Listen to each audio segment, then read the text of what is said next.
sesuatu, saya bilang. Nah, saya menyampaikan ada sesuatu yang dari komunikasi mereka kepada adik-adiknya itu kayaknya adiknya merasa terintimidasi gitu ya, gitu ya. Nah, saya melihat itu dan saya diskusikan itu, gitu ya. Dan terus akhirnya saya sampaikan kepada mereka, menurut kamu dengan cara seperti itu bagaimana? Ya, apakah itu sesuatu cara yang baik gitu ya menurut kamu kayak gitu? Terus mereka bilang enggak gitu kan. Oke, kenapa bilang enggak? Ya karena saya juga kalau digituin juga nggak enak. Oke, kalau begitu apa yang kira-kira perlu kamu ubah? Oh, jadi oke caranya nanti begini, begini, begini. Terus ada yang mengaku juga, saya tuh udah tahu sih itu salah katanya. Ya, Titan yang bilang kemarin. Saya tahu itu tidak salah itu kan. Itu tidak tidak bagus. Tapi kenapa saya ngulang-ngulang lagi ya? Oh, oke. Menarik juga ya. Bukan yang kenapa tuh misalnya gitu ya. Kenapa kamu udah tahu gitu masih ngulang-ngulang aja? Nggak gitu ya. Saya malah bilang, oke menarik ya gitu kan. Kamu dan kayak beo ya, kayak beo tuh kayak yang mengulang. Kalau teknik komunikasi ini kayak reflecting gitu ya. Oke gitu ya. Kamu tahu bahwa ini salah, tapi kamu bingung ya. Kenapa ini terulang-ulang lagi gitu ya gitu kan. Iya. Nah, itu tuh salah satu bahasa supporting. Jadi kita mendengarkan. Jadi kita anak itu berpikir atau memang merasakan kehadiran kita bahwa kita memang mendengarkan apa yang dikatakan oleh mereka. Nah, oke, kalau begitu saya bilang kira-kira bagaimana nih solusinya? Ya, supaya kamu bisa berubah. Akhirnya ada paparannya, gini gini gini segala macam. Nah, ketika sudah tahu akhirnya eh, apa akar masalahnya dan apa yang perlu apa yang perlu dilakukan, apa yang perlu dihentikan. Terus saya bilang, oke, makasih ya sharingnya saya bilang gitu. Terus akhirnya bubarlah gitu ya gitu. Dan itu akhirnya memang sangat berpengaruh juga setelahnya itu kepada adik-adiknya kayak gitu ya. Termasuk memuji ya, kebanyakan juga memuji. Gimana memuji nggak boleh? Nah, memuji tidak boleh di awal-awal, teman-teman. Jadi kalau ada anak Anda berprestasi, terus bilang, "Mah, aku juara sekian, aku bisa ini, bisa itu," gitu kan. Nah, jangan langsung memuji dulu. "Wah, kamu hebat," gitu kan. "Wah, kamu kebanggaan papa mama." Nah, karena tidak akan terjadi langsung, kan langsung bangga dulu, ya. Terus gimana cara komunikasinya? Caranya adalah dengan, "Wow," gitu ya. "Gimana kamu bisa bisa mendapatkan itu?" gitu kan. "Kok saya nggak tahu sih?" gitu kan. Terus dia cerita, "Iya, mama nggak tahu atau papa nggak tahu bahwa saya itu sebenarnya seminggu ini siap-siap ini dan itu." Gitu, "Saya mengerjakan ini." "Oh itu? Terus sama siapa misalnya kamu melakukan itu? Bagaimana melakukannya?" Itu digali tuh, ide-ide dia itu. Sampai akhirnya, "Oke, gimana perasaan kamu mendapatkan ini?" "Senang lah," gitu ya, atau bangga gitu kan. Nah baru tuh di situ, "Oke, papa ikut senang atau mama ikut senang juga dan bangga sama kamu. Makasih ya," gitu. Di akhir, jadi jangan langsung di awal gitu ya. Itu akan mematikan komunikasi untuk menggali pikiran dan perasaannya. Gitu kira-kira, Kak I. Oke, Kang Dani. Jadi saya tadi baru mau nanya itu tuh, Kang. Kok nggak boleh memuji? Tapi ternyata ini apa sudah dijawab. Mungkin bisa membaca pikiran saya ya, Kang ya. Oke, Nyambung ya makasih Kang. jadinya, iya. Nyambung. Ya, karena saya suka banget memuji Iya, Trisha gitu. iya, Sekarang baru tahu. Oke, jadi nggak boleh di awal ya, Kang ya. iya. Nggak boleh langsung. Prosesnya di ini dulu, dicari dulu ya, diidentifikasikan gitu kan. Kalau tadi Kang Sandi menambahkan, sehingga dia itu kayak gini, kalau kita melakukan sesuatu nih, kita semuanya melakukan sesuatu, terus kita berhasil, ketika ditanya lagi, kita kayak reminder lagi ya apa yang kita lakukan, ya kan? Ke-recall lagi memori, oh iya ya. Nah, ketika ter-recall lagi apa yang dilakukan, apa yang kita pikirkan waktu itu, yang dirasakan, tindakan-tindakan kita, itu akan lebih kuat pengalamannya, akan tertancap ke DNA kita tuh lebih kuat gitu. Nah, sama anak juga begitu. Ya, jadi ini penting banget untuk active listening itu. Gitu. Oke, tadi kayaknya ada raise hand. Silakan.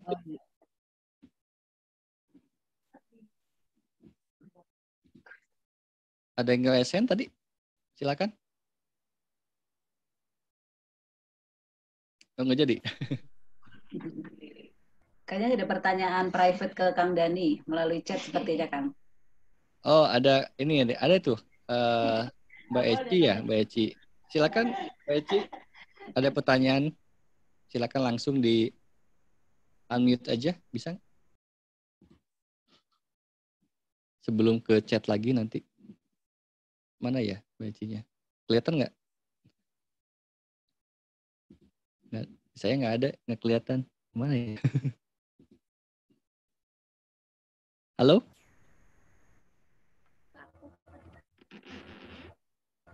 Kang Dani, saya Eci mau tanya bagaimana cara. Oh, nggak jadi, cuma di chat doang ya?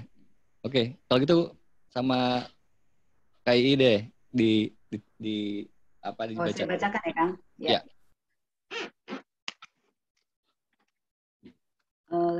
Mau tanya bagaimana cara mengkomunikasikan ke anak ketika anak sedang menghampiri sesuatu yang berbahaya, contoh pisau, jurang, dan lain-lain. Oke, oh bagus nih. Ya, jadi termasuk listrik kebanyakan ya di pegang colokan listrik gitu ya. Oke, jadi ini baik pengalaman saya juga. Jadi memang akhirnya kalimat jangan itu akhirnya dipakai juga. Ya, jadi jangan gitu ya. Itu akhirnya dipakai juga ya. Tapi dari pengalaman saya, jangan ini jangan lagi ya. Ya, jangan berhenti di kalimat itu. Jadi misalnya jangan pegang listrik, stop aja di situ. Perlu diakhiri dengan kalimat alasan. Jadi jangan pegang setrikaan, nanti kamu kena panas. Ya. Nah, itu ada konsekuensinya di situ. Jadi menawarkan itu. Jangan lari-larian ke sana. Di situ ada got yang ya mungkin kayak takut terperosok misalnya. Ya. Di dekat rumah misalnya gitu ya. Atau kebanyakan itu sih ya, jurang atau pisau gitu kan. Jangan main pisau, nanti sakit misalnya gitu kan. Ya, ini bahaya ya gitu kan. Ini bahaya. Jadi harus ada alasannya. Ya, jadi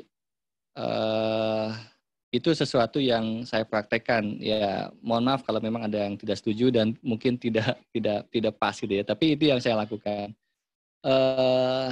Pengalamannya adalah ketika mereka pegang listrik, ya, karena sudah ada warning bahwa itu nanti kesetrum, ya, kamu bakal sakit misalnya. Meskipun masih penasaran nih, ya, meskipun penasaran megang, tapi dia ada kehati-hatian, gitu. Beda kalau misalnya jangan pegang listrik, stop aja di situ, titik. Nah, dia penasaran dan tidak tahu konsekuensinya nggak tahu. Dia pegang begitu aja. Tapi ketika dikasih tahu alasannya, dia penasaran tapi dengan kehati-hatian gitu ya. Yang paling sering digunakan sih kalau naik pagar misalnya, saya bukan jangan naik pagar, tapi oke, pegangan yang erat ya.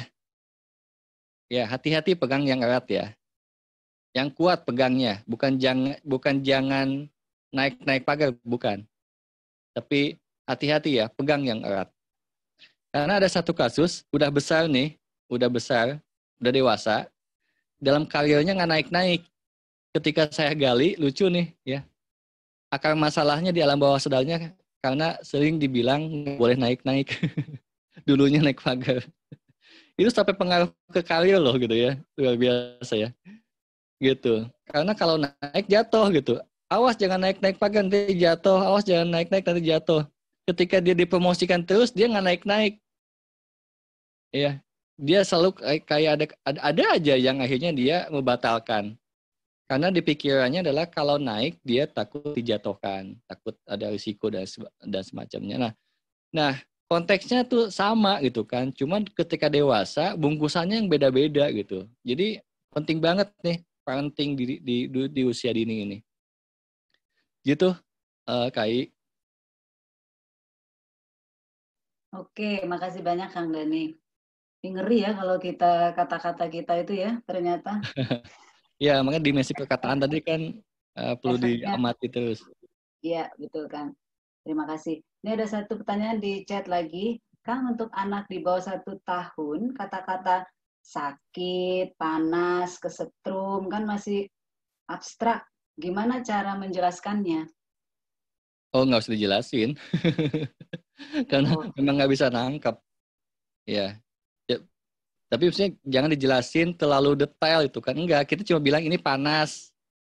Hanya mengenalkan kalimat aja, mengenalkan kata-kata. Nanti bahwa panas itu seperti apa, mereka akan ngalami sendiri. Bahwa asin itu apa, gula itu rasanya apa gitu ya. Yang penting yang itu manis. Nah, dia sudah tahu kosakatanya yang sudah mulai dimasukin gitu. Tapi untuk mengidentifikasi, memahami sedemikian rupa itu belum mampu, ya. Belum perkembangan otaknya belum mampu. Kan itu kan baru 7 sampai 10 tahun, 10 tahun nanti naik lagi perkembangannya itu, ya. Tapi proses jadi lebih banyak adalah dengan contoh, ya. Jadi misalnya kalau panas nih, ini nih setrikaan nih. Nah kayak gitu. Gitu, ya. Ya. Jadi pakai bahasa tubuh itu lebih dimengerti, ya. Terus kalau asam, pedes kalau si Kian misalnya suka suka pengen makanan saya yang pedes misalnya, dia pengen juga. Terus saya bilang pedes gitu, ya. Terus ada ekspresinya, karena dia lebih mengenal ekspresi dan gestur tubuh. Cuma untuk mengenalkan kata-kata boleh, gitu, ya. oke. Makasih Kang. Ya. Yang berikutnya pertanyaannya bagaimana tips anak tantrum di tempat umum terutama di area yang dibutuhkan tenang? Oke, nah ini kebanyakan juga dibahas sama Kang Sandi ya. Oke, Kang Sandi boleh saya jawab juga ya, menyampaikan yang kemarin. Oke, jadi dalam tetap yang perlu dipegang prinsipnya adalah anak itu didengar dan diterima. Itu perlu dipegang prinsip itu ya, didengar dan diterima. Tahu nggak yang salah satu yang film yang akhirnya punya isu itu, tidak didengar dan tidak diterima? Itu Joker tuh ya. Itu karena tidak didengar dan tidak diterima tuh. Saking itunya dia nggak pernah didengar ya dari sejak dini sampai dewasa pun nggak ada yang mendengar dan menerima. Nah, tadi apa?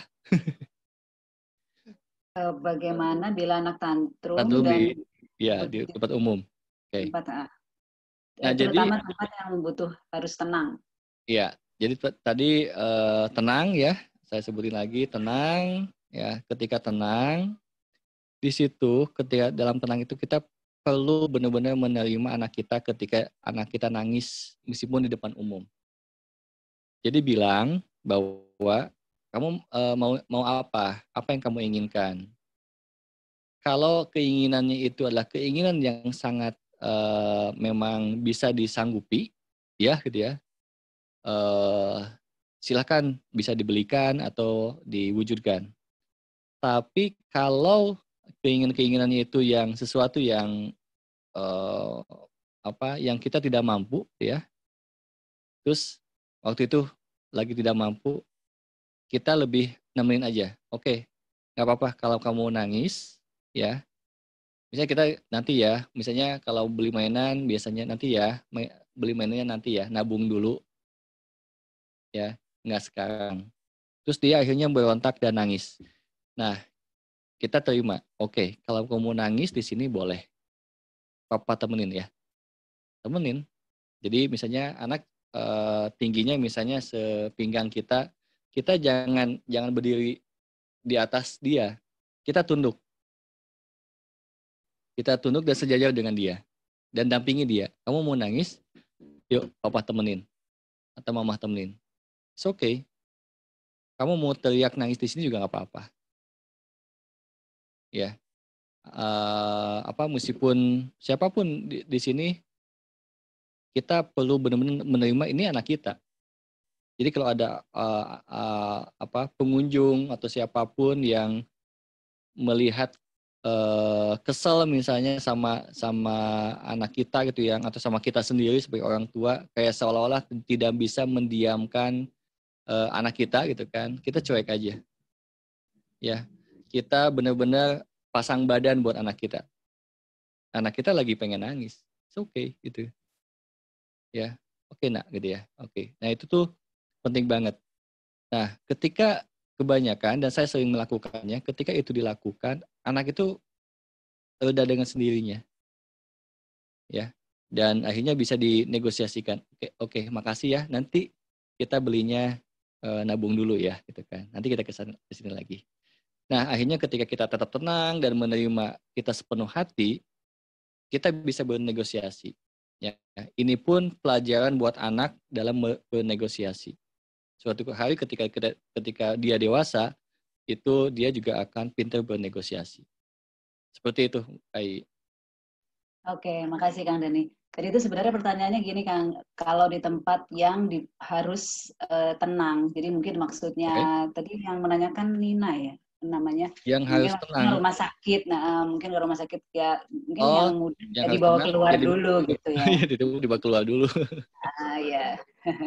Karena tadi kan Kang Dani bilang pasang badan Kang. Wah kalau misalnya di rumah sakit kalau pasang badan diomelin. Iya. Itu kalau di mall kirain kayak di mall. Di mall apa-apa. Ya. Tapi kalau di rumah sakit ya kitanya yang perlu menerima bahwa tidak masuk rumah sakit dulu sebelum anak kita tenang. Dan itu perlu ada keterampilan negosiasi ya. Itu. Dan ada misalnya negosiasi, misalnya mau dibelikan apa dulu supaya dia punya mainan atau punya makanan gitu ya supaya dia anteng. Nah ini juga kan pasti tiap orang tua berbeda-beda cara menegosiasikannya. Yang penting adalah sikap kita yang tetap tenang, yang tetap negotiable, tetap active listening gitu ya. Jadi active listening itu bukan mendengarkan kata-katanya saja, tapi mendengarkan vibrasinya, rasanya, ya gestur tubuhnya itu juga didengarkan. Nah, ini penting juga, gitu. Baik, oke. Sudah nggak terasa nih, jam 21.25. Iya, makanya itu kan mendengarkan vibrasi, wah itu yang keren. Oke, mungkin ada kawan-kawan kita mau sharing. Boleh? Silahkan. Sebelum ditutup ya. Oh ini ada panjang banget nih apa nih? Ada yang 2 partisipan raise hand. Silakan. Ada siapa? Kak Intan dulu, boleh? Wah, ada Mas Andito atau Kak Nur. Kak Intan itunya dulu di unmute dulu. Atau saya yang klik coba. Oke, sebentar. Saya yang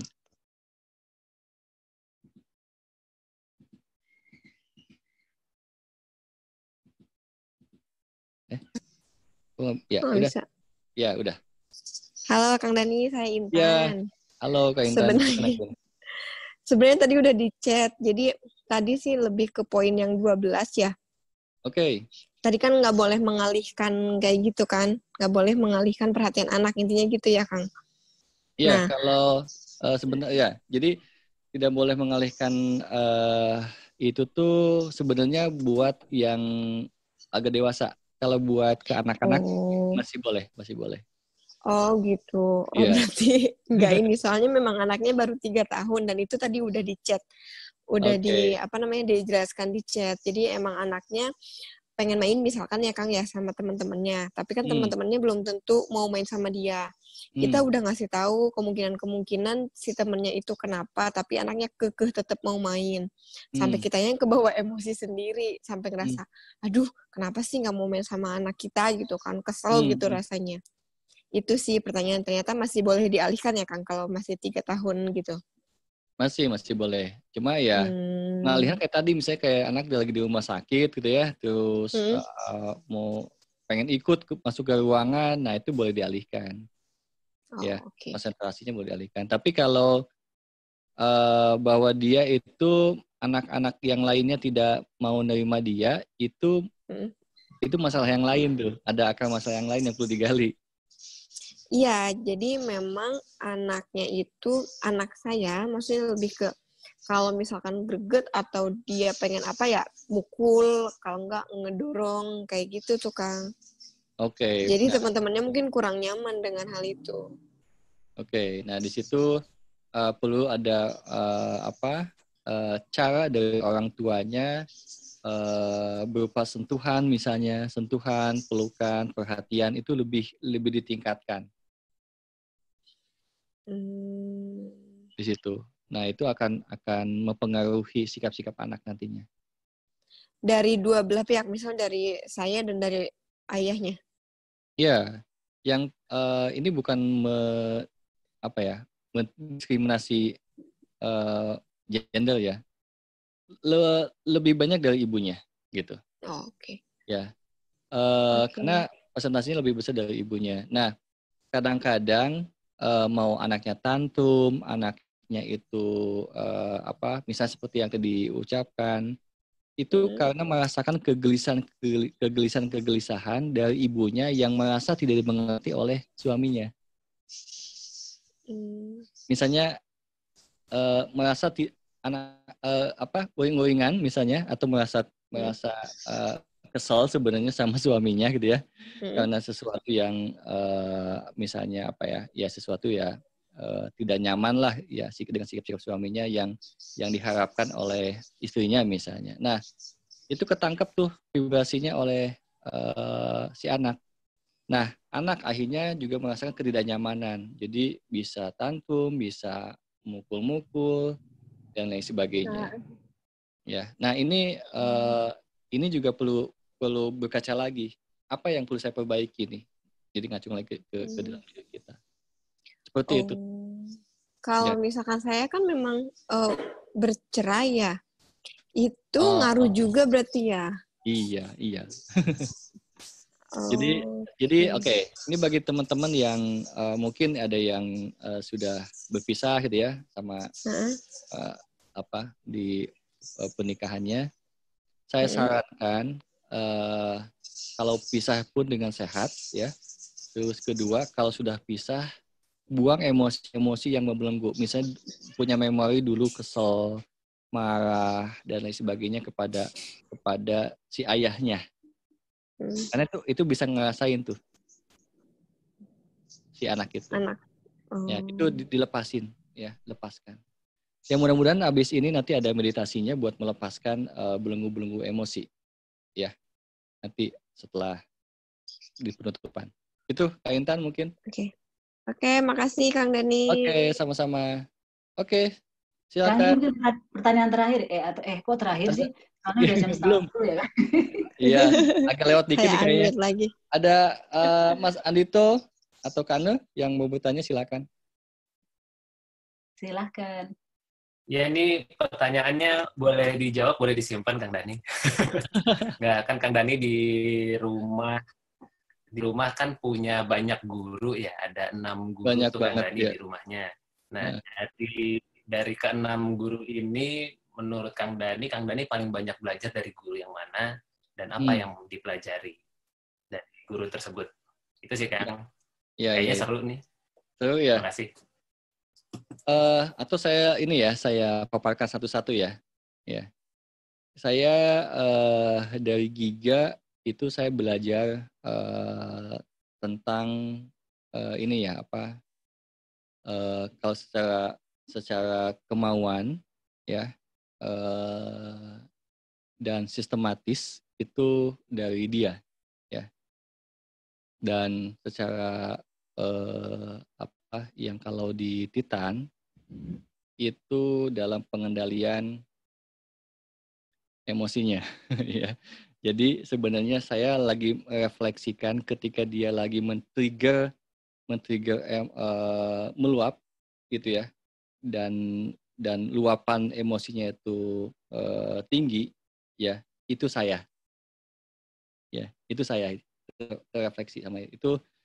Jadi ketika begitu, oh oke, gitu kan. Jadi selalu berkaca ke sini gitu ya. Jadi ketika saya akhirnya menyadari dan mengubahnya, dia pun lebih calling down gitu ya.